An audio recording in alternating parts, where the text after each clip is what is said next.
돈이 되는 뉴스 시작합니다. 한국투자증권 이프랜드예요. 김민진 차장과 함께합니다. 안녕하세요. 안녕하세요. 네, 시장이 뭐 참 요즘 조울증 걸린 것처럼 일희일비하게끔 이렇게 만들긴 하는데 중심 잡고 시장에 대한 이슈 챙겨보고 시장 내부적인 상황들 살펴보겠습니다. 현대차가 어제 막 급락했잖아요. 뭐 네. 여러 가지 분석이 많이 나왔습니다. 미국 내에서 전기차 판매량이 보시는 것처럼 3달 연속 지금 감소하고 있어서 인플레이션 감축법의 영향을 받고 있다. 예상했던 거 우려감 이제 반영됐다. 뭐 이런 언론의 보도가 있더라고요. 다음 보겠습니다. 11월 중간선거 이후에 유예 등의 대책 나올 가능성이 있다. 뭐 현대차, 기아, 인플레이션 감축법 타격이 현실로 됐다. 현대모비스는 미국에 투자를 하고 있고 뭐 공장이 다 지어지면 그때부터는 괜찮다. 뭐 이런 내용입니다. 사실 어제 빠진 이유는 어떻게 분석하시는지 궁금해요. 사실 잘 모르겠어요. 우선 첫째로 제가 생각하는 부분은 아무래도 이제 환율의 피크아웃이 일정 부분 좀 있었다라는 점 요소일 것 같고, 두 번째로는 아무래도 이제 낙폭과대주들이 그나마 이제 좀 힘을 내고 수급이 삼성전자 쪽에 쏠리다 보니까 그간 수급이 좋았었던 종목군들에 대한 전반적인 이탈 요소가 좀 나타난 것, 이 정도가 아닐까라는 생각이 들고요. 물론 이제 저희가 지금 방금 짚어봤었던 뭐 IRA 법안에 따른 전반적인 판매 데이터에 대한 이슈, 이 부분이 가장 크겠죠. 하지만은 절대적으로 이제 전기차 쪽에 대한 판매 데이터가 그러면은 엄청나게 줄었느냐? 사실 전기차 판매 대수 자체는 현대차의 전체 판매 대수 자체 대비했을 때 그렇게 높은 수치는 아닙니다. 거기에 더해서 그러면은 미국에 안 팔면은 우리나라에서 만들어지는 전기차 팔 데가 없느냐? 그것도 아니거든요. 다른 데 갖다 팔면 됩니다. 맞아요. 그렇기 때문에 이러한 부분들에 대한 요소보다는 말씀드렸듯이 낙폭과대주들에 대한 반등 흐름 속에서 그나마 연간 기준으로 상대적으로 버텼었던 기업들에 대한 조정화가 나타나면서 완성차 업체들에 대한 하락이 나타난 게 아닌가, 이렇게 좀 판단을 해봐야 될 것 같습니다. 사실 저도 이제 아침에 당잠사에서 브리핑을 해드렸습니다만 이 인플레이션 감축법 때문에 그렇게 판매가 줄었다는 근거를 찾기가 저는 어려웠어요. 네. 이제 오히려 뭐 인센티브나 이런 걸 봤을 때 9월 달에 미국 내 데이터 보면요. 현대차, 기아의 전기차가 테슬라보다 더 양호하게 잡혔더라고요. 그러면 이제 수요 감소가 진짜 있었던 것인가? 그걸 이제 증명할 데이터는 아직 이제 눈에 띄진 않은 상황. 그러면 이 현대차에 대해서는 어떻게 봐야 할까? 수요가 굉장히 탄탄하다는 걸 의미하지 않습니까? 다만 이제 메모리 반도체 공급 부족 때문에 만든 걸 좀 덜 만들었다. 이런 이제 가능성이 점쳐지고 있는 상황인데, 어쨌든 이제 투자자의 입장에서는 어제 그렇게 급락을 하면서 현대차가 전저점까지 밀려 있는 상황 아닙니까? 그렇죠. 그럼 어떻게 봐야 하는가? 말씀드렸듯이 가격적인 메리트는 더 커졌고, 지금 3분기 실적에 대한 증권사들의 특히 자동차 업종에 대한 커멘트를 살펴보게 되면은 대부분 다 굉장히 양호한 실적을 예상을 하고 있단 말이에요. 근데 그럼에도 불구하고 주가가 못 간다라고 한다면은 사실 투자자들 입장에서는 앞으로 뭐가 더 좋아져야 되는데 라는 판단을 할 수밖에 없다라는 거죠. 그러면은 지금 시장에서 기대할 수 있는 요소는 첫 번째, 4분기의 실적이 다시 돌아설 수 있을 것이냐, 혹은 내년도 1분기가 다시 이제 또 성수기로 돌아서는 시점이기 때문에 그때의 실적에 대한 반등 포인트를 만들어낼 수 있을 것이냐라는 부분이고, 두 번째는 아까 저희가 얘기를 나눴었던 이 IRA 쪽에서 중간선거 이후에 민주당 그리고 백악관 쪽에서 협의를 지속하면서 우리나라 기업들에 대한 전반적인 조건을 완화해 주는 것, 이런 뉴스 소식이 있어야 됩니다. 제가 말씀드렸듯이 그런 것들은 기대감으로서 주가에 반영될 수 있지만은 지금 시장은 기대감으로 주가가 올라온다라기보다는 뉴스 소식과 함께 올라오는 경우가 많기 때문에 기대감을 가지고 섣불리 투자한다라기보다는 말씀드렸듯이 가격적인 메리트와 실적에 대한 기대감들이 있기 때문에 반등 시에 좀 매수 관점으로 지켜보는 게 좋다라고 판단을 하고 있고요. 뭐 펀더멘탈 대비해서 매력도는 더욱 높아지는 구간이다라고 생각을 해보도록 하겠습니다. 오늘 조금 반등하고 있는데 그럼 오늘 매수 가능하다고 보시는 거예요? 사실 여기서 얘기하는 반등은 적어도 시장 대비해서 강한 반등 폭만 놓고 봤을 때는 그 정도는 아니다라고 판단하고 있습니다. 지수가 한 1% 오르면 그거를 웃도는 그렇죠. 상승률이 나타나줘야 되는데, 사실 오늘도 그렇고요. 최근 시장의 주역이 다시 떠오르는 게 반도체지 않습니까? 그러면 대안으로 현대차보다 반도체 보는 전략 어떻게 보세요? 사실 제가 지난 화요일 날 나와서 반도체 기업들 단기적으로 접근, 그러니까 좋다 나쁘다를 떠나서 정말 펀더멘탈로 바뀐 거는 전혀 없죠. 하지만은 낙폭과대 시장이 올라올 때 가장 먼저 세게 수급이 들어오는 섹터들은 당연히 도전을 해봐야 된다라고 말씀을 드렸고 예. 그게 이제 사실 반도체 완성 업체였어요. 그러다 보니까 어제 같은 경우도 뭐 마찬가지고 최근 오늘도 마찬가지고요. 전반적으로 반도체 업종군들에 대한 수급과 종목군들이 좀 양호한 주가 흐름을 보이고 있습니다.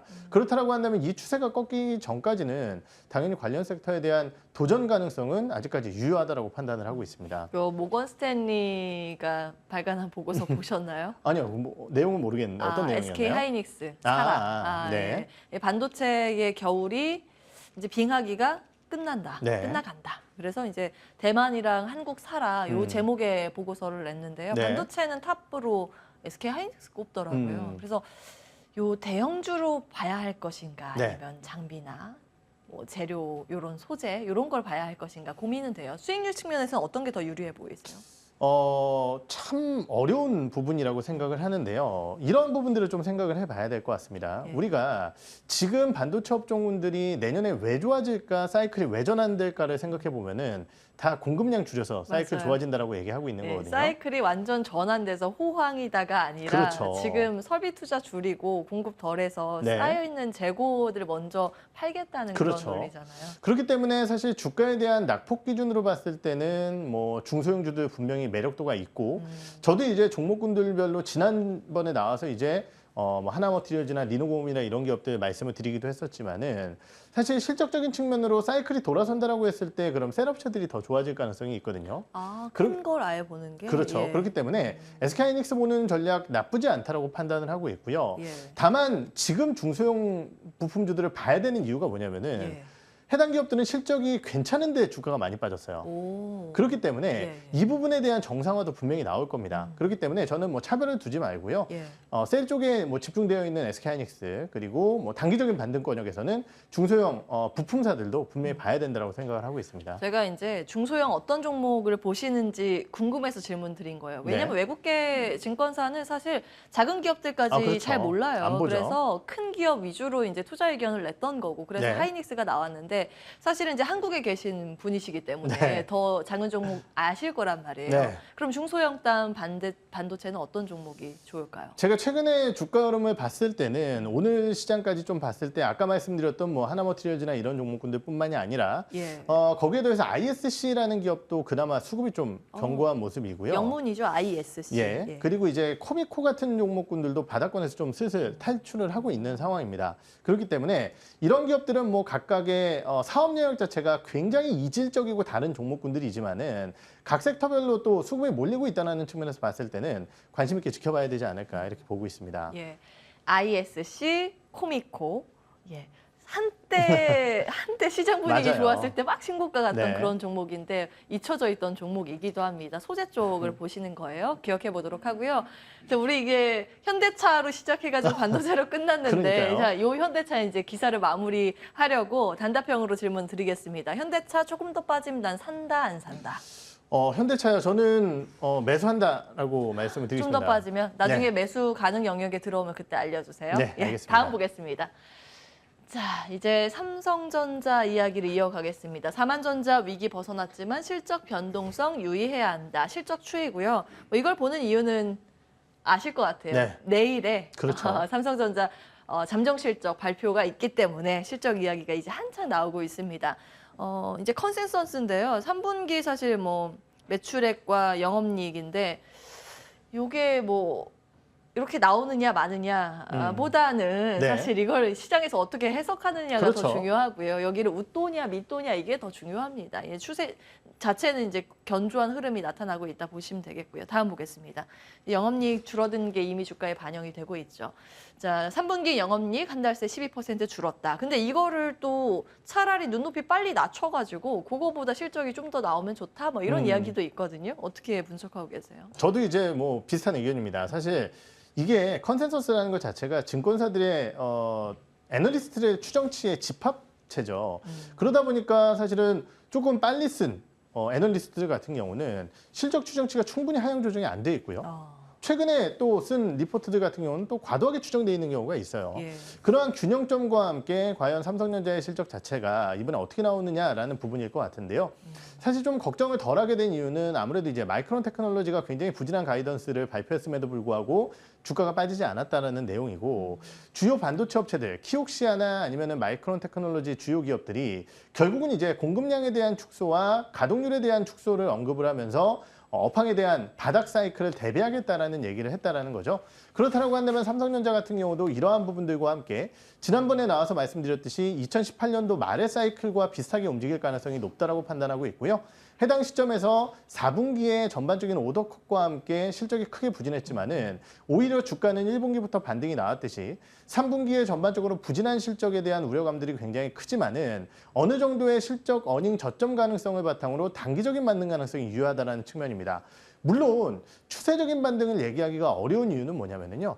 대외적인 변수에 대한 리스크가 여전한 상황 속에서 거기에 더해 4분기 같은 경우도 메모리 가격에 대한 하락 가능성이 매우 높은 상황이기 때문에 삼성전자의 추세적인 반등 가능성은 쉽지 않다라고 판단을 하고 있습니다. 예. 그렇기 때문에 삼성전자의 주가 반등을 위해서는 지금 나타나고 있는 이러한 단기 수급 변화가 아니라 정말 대외적인 부분으로서 주식에 대한 비중을 확대시킬 수 있을 만한 리스크온 분위기와 함께 전반적으로 여러 가지 이제 리스크들, 러우 사태라든지 인플레이션이라든지 이러한 부분들이 좀 축소되는 모습들이 나타나야지 삼성전자의 매수 시기가 오지 않을까, 본격적인 매수 시기겠죠. 이렇게 판단을 하고 있습니다. 예, 앞서서 이제 반도체 이야기가 조금 달라졌어요. 예, 삼성전자는 사실 이제 지수를 대표하는 그렇죠. 이제 특이성을 가지고 있는 기업이기 때문에 분석이 조금 갈리는데 리스크온 분위기가 나올 때 봐야 한다라고 하면 리스크온이라고 하면은 연준이 금리 인하할 때를 말씀하시는 걸까요? 지금은 사실 인하를 얘기하기에는 너무 먼 너무 멀어요. 시점이에요. 1년은 좋게 걸릴 텐데. 그렇죠. 예. 그런데 이제 여기서 얘기하는 내용은 금리를 인하하는 시점에는 이미 주가가 올라가 있을 거라는 거죠. 그러한 분위기들이 먼저 나타나게 예. 될 겁니다. 아까 말씀드렸듯이 인플레이션에 대한 하락이라든지 아니면은 전반적인 채권 금리에 대한 안정화 이러한 예. 부분들이 대형주들의 사이클에는 먼저 주가의 움직임을 만들어낼 가능성이 높겠죠. 자, 그러면 삼성전자를 볼 때 본격적으로 상승 사이클로 전환됐을 때 그 신호를 뭘로 보면 좋을까요? 가늠자나 변수. 사실 이제 그 부분은 저도 이제 애널리스트한테 최근 방송을 하면서 예. 좀 물어봤어요. 오, 섹터 예. 애널한테 물어봤는데 이 얘기를 하더라고요. 일반적으로는 결국 출하량이 먼저 는다. 빅그로스가 먼저 늘어난다라는 부분을 얘기를 하고 예, 공급이 더 커질 때 수요가 이제 생겨서 예. 출하량이 이제 늘어나게 출하량이 되는 늘어날 거겠죠. 때, 예. 그러니까 어차피 이제 가격이라는 것은 빅그로스가 늘어나면 따라 올라오게 된다는 거고 예. 가격 전에 빅그로스가 먼저 상승을 하게 된다는 부분입니다. 지금까지 사실 반도체 출하량이 그렇게 나빴던 적이 별로 없어요. 예. 그런데 지난 6월 달 말부터 사실은 출하량이 급격하게 줄어들게 되면서 재고가 급격하게 소진이 되면서 문제가 발생이 됐던 거거든요. 그러니까 이러한 부분들을 고려해 봤을 때는 출하량 쪽에 좀 집중을 해야 되지 않을까 이렇게 예. 판단을 하고 있습니다. 그렇군요. 그럼 계속해서 이제 이 분위기를 봐야겠네요. 반도체가 많이 필요해야 사실 여기 공장 팡팡 돌리면서 그렇죠. 또 많이 만들어내는데 그 시점까지는 삼성전자는 유보하자. 알겠습니다. 아직은 보수적인 관점 필요하다는 의견 주셨습니다. 다음 기사 보시죠. 금융주 이야기를 할 텐데요. 요즘 외국인 바구니에 슬금슬금 금융주가 담기면서 이렇게 많이 떨어졌는데 약간 이제 고개를 내밀고 있는 상황입니다. 네. 떨어질 만큼 떨어졌을까요? 포인트 함께 보시죠. 10월 들어서 외국인 순매수가 좀 집중되고 있고 3분기 금융주 하락률 코스피 대비 부진했고 이제 맞을 만큼 맞았다. 이런 논리인 것 같습니다. 사실 이제 미국에서도 최근 거의 이제 금융주가 이 비슷한 차트 모양을 그려가더라고요. 어떻게 해석하세요? 사실 정말 한 두세 달 동안 외국인들한테 엄청나게 얻어맞은 맞아요. 금융주들입니다. 근데 냉정하게 얘기해서 업황이 나쁘냐? 그거는 전혀 아닙니다. 그럼에도 불구하고 우려감을 가졌었던 가장 큰 이유는 결국은 이제 우리나라의 금융주들은 정부의 규제를 크게 받는다라는 점. 예. 거기에 더해서 이번 금리 인상기에 정말 그럼 수익 활동을 다 할 수 있을 정도의 은행들의 움직임이 나타날 것이냐. 사실 정부 눈치 볼 수밖에 없다는 거죠. 예. 거기에 더해서 지난 1분기, 2분기 확인했지만은 대선 충당금에 대한 이슈와 함께 실적이 그렇게 또 예상보다는 조금 아쉬웠다라는 점, 이러한 부분들이 문제점으로 작용을 하고 있는데요. 며칠 전부터 날이 굉장히 쌀쌀해지고 있습니다. 항상 추워요. 그렇죠. 항상 말씀드렸지만 찬바람이 불 때는 배당 매력도가 있는 기업들 조금씩 들어오게 되고요. 그러한 측면에서 금융주들에 대한 매력도는 유효하지만은 금리에 대한 급등을 오히려 경계를 해야 된다라고 저는 판단을 하고 있기 때문에 역시 금리의 안정화, 채권금리의 안정화 이러한 부분들이 오히려 은행주들에게는 훨씬 더 도움이 될 거라고 생각을 하고 있습니다.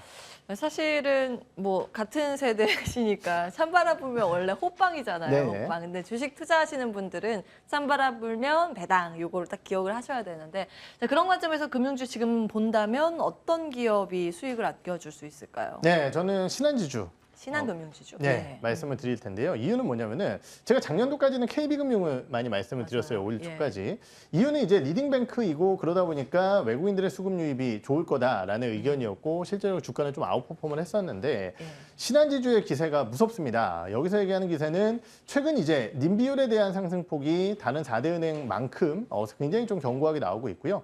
신한 같은 경우는 비은행 이익이라고 얘기를 하죠. 우리가 이제 은행 이익이 뭐 절대적이지만은 증권사라든지 카드, 보험, 캐피탈 이런 것들이 이제 비은행 이익이라고 표현을 하는데요. KB금융 같은 경우는 증권사들의 이익이 상당히 중요하고요. 신한 같은 경우는 카드와 캐피탈이 굉장히 중요합니다. 그런데 카드 캐피탈, 특히 이제 카드 같은 경우는 지금 리오프닝 상황과 함께 소비에 특히 인플레이션 상황과 함께 결제액이 늘어나면서 좋은 흐름이라고 한다면은 증권사들은 실적이 굉장히 안 좋거든요. 이러한 것들을 반영해 봤을 때 실적적인 측면에서 조금 더 나아질 수가 있고 그렇다고 한다면은 지금 KB금융과의 시가총액 갭을 좀 메울 수 있는 모습들이 나타나지 않을까라는 판단이 들기 때문에 신한지주 말씀을 드리겠습니다. 예. 우세 분야가 달랐군요. 카드 캐피탈 기억해 보겠습니다. 지금은 신한지주에 관심을 가질 때라는 의견으로 마무리합니다. 한국투자증권 이프랜드예요. 김민진 차장과 함께했습니다. 고맙습니다. 네.